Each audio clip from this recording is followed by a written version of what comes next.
El título de mi presentación es Democracia y construcción de paz en Colombia. Este trabajo se propone examinar las limitaciones de la democracia en el país y algunos elementos útiles para la etapa del posacuerdo, de cara a la construcción de paz. La historia de Colombia ha estado signada por múltiples formas de violencias, las cuales han estado presentes desde el siglo XIX hasta el presente. Muchos no saben que en el siglo XIX hubo, por ejemplo, 15 guerras civiles. Por ende, no es tan cierto que la violencia sea exclusiva del siglo XX como suponen algunos. Es así como durante los años 20 del siglo pasado aparecieron los primeros sindicatos y la clase obrera, ávidos de representar a diferentes sectores obreros y campesinos invisibles para el Estado. Ya desde esos años, la movilización social fue considerada como una acción subversiva o desestabilizadora. El trabajador, el ciudadano, el campesino y el indígena llegaron a ser tratados como enemigos de la sociedad.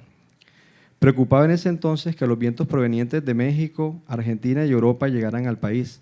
Me refiero a la influencia de la revolución agrarista en México, la revuelta estudiantil de Córdoba o la revolución bolchevique en Rusia. Durante muchos años, el Estado colombiano pareció incapaz de cumplir con sus funciones centrales como el control territorial, el derecho a promulgar leyes, el monopolio del recaudo de los tributos fiscales y el monopolio de la coerción física. En este sentido, una manifestación de su escasa legitimidad fue la multiplicación de violencias, de sus escenarios y de los actores dispuestos a resolver todo conflicto con el uso de las armas. Pese a la ampliación de los canales de participación social y política abiertos por la Constitución de 1991, hay resistencia a que nuevas fuerzas le disputen el poder político a los sectores clientelistas más tradicionales. Francisco Gutiérrez Sanín tiene un libro muy interesante que se llama Lo que el viento se llevó, democracia y partidos políticos en Colombia, y trata cómo para las élites más tradicionales el que llegasen al poder apellidos que no eran ilustres consistía en un gran desafío y una gran molestia. Me refiero a partir de la Constitución a la elección popular de alcaldes y gobernadores. Colombia hoy no dista mucho de parecerse a la mayoría de países latinoamericanos, en donde sus estados no representan ni tramitan adecuadamente los intereses de los ciudadanos más pobres, ante lo cual, a decir de Michael Mann, nuestro principal desafío como región es incorporar a la población a una genuina ciudadanía nacional que pueda sostener estados estructuralmente poderosos y con capacidad para llegar a ser enteramente democráticos. Por tanto, la calidad de la democracia en Colombia sigue siendo muy precaria, habida cuenta de que ni en lo político ni en lo social somos un país incluyente y la corrupción ha minado la capacidad del Estado para dar respuestas a las apremiantes necesidades de la sociedad. Siempre nos hemos ufanado de ser un país que en el concierto de América Latina no tuvo dictaduras, pero eso no supone que, en contrario, tengamos una dictadura sólida. Los más de 8 millones de víctimas de la violencia y los 220.000 muertos fruto de la guerra interna son evidencia de que no hubo suficiente voluntad política de los actores del conflicto para encontrar caminos de concertación durante más de 50 años.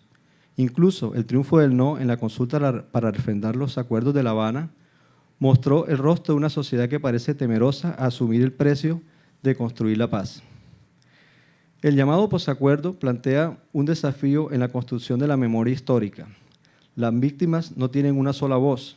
Si la Comisión de la Verdad obtiene testimonios reales de guerrilleros, paramilitares y actores estatales sobre todos los crímenes, incluyendo los de lesa humanidad, habremos avanzado bastante. Sin embargo, se requiere que el colectivo se identifique con el sufrimiento de las víctimas del conflicto, para los cuales en Colombia, a juicio de Marcos Pekel, lo que ha habido son grandes dosis de indiferencia. Una de las mayores dificultades del proceso de construcción de paz en Colombia es que luego de una guerra tan prolongada existe un trauma cultural y social profundo, debido a que hay mucho dolor y mucha indignación en la sociedad. Las víctimas del conflicto armado reclaman verdad, justicia y reparación. Y no resulta fácil en Colombia desligarnos de una cultura de guerra cuando, comillas, la relación entre la construcción de identidad y el fenómeno de la reproducción de la violencia por generaciones tiene raíces profundas en nuestra historia, que nos habla de una cultura militarista, que viene de una larga tradición de guerras, donde muchos de los guerrilleros liberales de la época de la violencia heredaron su inclinación por las armas de sus abuelos o tíos que habían estado en la Guerra de los 1000 días, donde murieron cerca de 100.000 personas. Esto se refleja aún en nuestros días, también al encontrar múltiples testimonios de desmovilizados cuyos parientes cercanos han hecho parte de alguno de estos movimientos armados existentes. Aquí estoy citando una excelente investigación de la antropóloga Beatriz Toro. Por otra parte, construir paz en Colombia significará reconstruir un sentido de nación donde tengamos propósitos comunes y superemos los individualismos, los odios y la indiferencia. Ese discurso de que no es a mí a quien afectó la violencia no debe prevalecer. Rigoberta Menchú, Nobel de Paz, estuve en Barranquilla y comentaba al respecto lo siguiente, comillas, los procesos de paz son muy complicados. Parece que todos quisiéramos llevarnos el crédito y decir, yo soy quien hice la paz, pero a veces los que de verdad la hicieron se quedaron invisibles en la historia. La paz no es silenciar los fusiles y no se trata de silenciar fusiles nada más. En Guatemala, por ejemplo, se trataba de hacer un proceso de paz con transformación social. Cierro comillas. David Reif, en su reciente libro Elogio del Olvido, nos invita a olvidar y superar el pasado para construir un mejor futuro. Controversial e interesante tesis que para el caso colombiano tendría que pasar primero por los procesos de verdad, justicia y reparación. En ello, el lenguaje jugará un papel muy importante, pues no podemos mirar al otro como un enemigo toda la vida, sino como un contradictor político a tiempos actuales. A decir del filósofo Luis Alberto Restrepo, durante la Guerra Fría se estigmatizó a la guerrilla con el calificativo de mercenarios al servicio de un poder extranjero, en este caso cubano-soviético. Después se les denominó dinosaurios, perros rabiosos, negociantes sin objetivos políticos, narcoguerrilla, etc. Y esto del lenguaje cuenta mucho porque es la mirada que tenemos del otro. Muchas víctimas que se han entrevistado o personas que fueron forzadas a la guerra cuentan que no hayan su lugar en esta sociedad porque son rechazados del grupo del que salieron y también por la sociedad que los debía acoger. En la España franquista, la memoria fue deformada de manera sistemática, lo cual fue fruto de una decisión política. El Estado se apoderó del espacio público, cambió los nombres de las calles y los pueblos. No se permitían conmemoraciones distintas a las oficiales y éstas se instrumentalizaban políticamente. La memoria franquista de la guerra civil, a manera de ejemplo, era útil para la legitimación histórico-moral del sistema político vencedor de la guerra. Es así como la memoria impuesta del franquismo se ilustra con varios ejemplos, la iconografía de Franco y la estética de la victoria del régimen, con las novelas de guerra, con las películas de propaganda y con noticieros. Estoy citando a Bernecker y Brinkmann. Otro claro ejemplo de la memoria histórica y los relatos que podemos hacer del pasado lo encontramos en la Rusia de Stalin, donde se desapareció la figura de León Trotsky. Incluso más allá de su destierro y exilio en México, su imagen fue invisibilizada y deformada. Otra paradoja de los discursos y la construcción que se hace sobre ellos lo constituye los 70 años del mundo socialista en la Unión Soviética. Durante esos 70 años se formó la sociedad en función de que el enemigo era el capitalismo y era lo que había que rechazar, y de un momento a otro, después de la caída del muro de Berlín, ahora el mejor amigo y el mejor ejemplo es el del mundo capitalista. Es decir, los discursos cambian, pero desafortunadamente los ciudadanos no pueden cambiar al ritmo de esos discursos.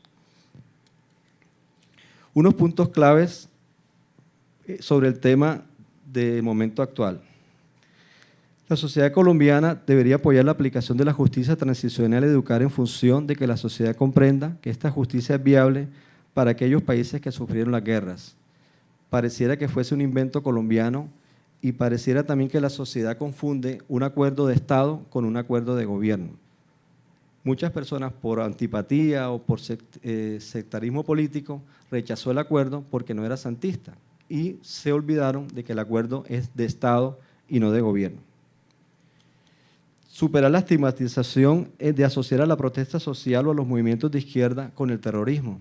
Nos hizo mucho mal que en este conflicto armado interno en Colombia se invalidaran los mecanismos viables dentro de cualquier democracia, como la protesta o las luchas sociales, porque siempre lo asociamos a subversión, a guerrilla, a narcotráfico o a terrorismo, cuando en todo el mundo son válidos los movimientos sociales como una expresión justa de la democracia.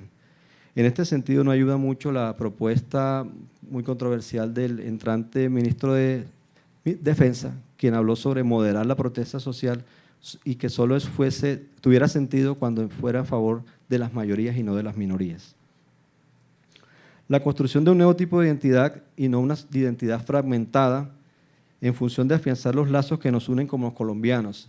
El que hace 26 años o más no sea obligatoria la enseñanza de la historia en secundaria nos ha generado un gran vacío y una ausencia de conocimiento sobre el pasado.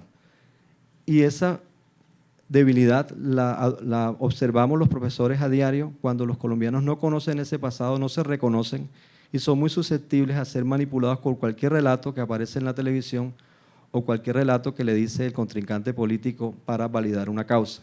O sea, esa ausencia nos ha generado una debilidad como ciudadanos en función de una identidad de país sólida. Muchos politólogos, como Francisco Barbosa, dicen que pareciera que la sociedad colombiana, en vez de estar unida, lo único que los une es su odio a las guerrillas, su odio a las FARC, y no en una sociedad que esté unida en, digamos, en causas más altruistas. La idea de un gran pacto nacional tiene mucho sentido, a mi juicio, siempre y cuando estén en él todos los sectores políticos. Construir memoria, por tanto, apoyado en la Comisión de la Verdad y no una única memoria oficial cargada de omisiones, tendría mucho sentido.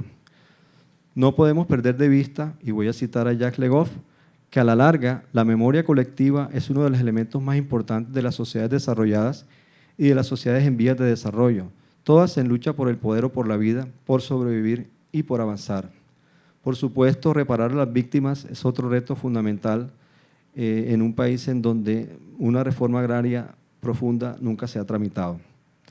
Formar en cultura política para situar nuestro caso en el contexto global y nos aproximemos a conocer la experiencia de países que, pese a muchas dificultades, como también las hemos tenido nosotros, finalmente lograron doblar la página para superar su pasado de guerra.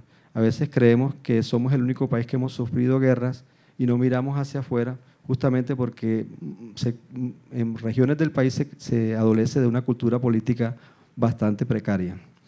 Profundizar en una verdadera democracia social, como lo denominaba el sociólogo Antonio García, con mayor inclusión para fortalecer una verdadera opción política de paz. Todos presumimos que la democracia se limita a elegir y ser elegidos y que el papel del ciudadano es ir a votar, pero no que ejercitemos a diario ese control, esa sabiduría sobre el Estado. Fortalecer la institucionalidad para que el ciudadano crea en el Estado y asuma un rol más participativo en la sociedad. Otro punto interesante es trabajar por una reconciliación, ojalá con el apoyo de la comunidad internacional, que nos enseñen y podamos beber de esas experiencias de otros continentes. Fortalecer la lucha contra el narcotráfico, pues es un escenario propicio para el crecimiento de la criminalidad, dado el vacío que han dejado en algunas zonas los grupos armados ilegales. Para el padre Francisco de Rú, presidente de la Comisión de la Verdad, en su reciente libro La audacia de la paz imperfecta, cito: en Colombia la paz es un tema que debería unirnos y en cambio nos divide. A lo cual añade, comillas, las víctimas han manifestado que el problema más importante somos nosotros mismos, atrapados en los odios, las venganzas y la terquedad de destruirnos. Culmina afirmando que pareciera que en Colombia perdimos el sentido del ser humano entre nosotros. Tendremos también que construir nuevos discursos, nuevos relatos para no quedarnos anclados en las diferencias del pasado. Un ejemplo del momento que vivimos en Colombia y la mirada que tenemos del otro, y ya casi termino, lo representa la fábula de La Fontaine, del lobo y del cordero, y la relato para ponernos en contexto. Dice la fábula: un cordillero sediento bebía en un arroyuelo. Llegó en esto un lobo en ayunas buscando peleas y atraído por el hambre. ¿Cómo te atreves a enturbiarme el agua?, dijo malhumorado al corderillo. Castigaré tu temeridad. No se irrite, vuestra majestad, contestó el cordero. Considere que estoy bebiendo en esta corriente 20 pasos más abajo y mal puedo enturbiarle el agua. Me la enturbias, gritó feroz el animal, y me consta que el año pasado hablaste mal de mí. ¿Cómo había de hablar mal si no había nacido? No estoy destetado todavía. Si no eras tú, sería tu hermano. No tengo hermano, señor. Pues sería alguno de los tuyos, porque me tenéis mala voluntad todos vosotros, vuestros pastores y vuestros perros. Lo sé de buena tinta y tengo que vengarme. Dicho esto, el lobo coge al cordero, se lo lleva al fondo de sus bosques y se lo come sin más auto ni proceso. Termino notando que necesitaremos consolidar una democracia más participativa con una sociedad menos indiferente. La histórica votación en la reciente consulta contra la corrupción nos resulta esperanzadora en este sentido. Muchas gracias.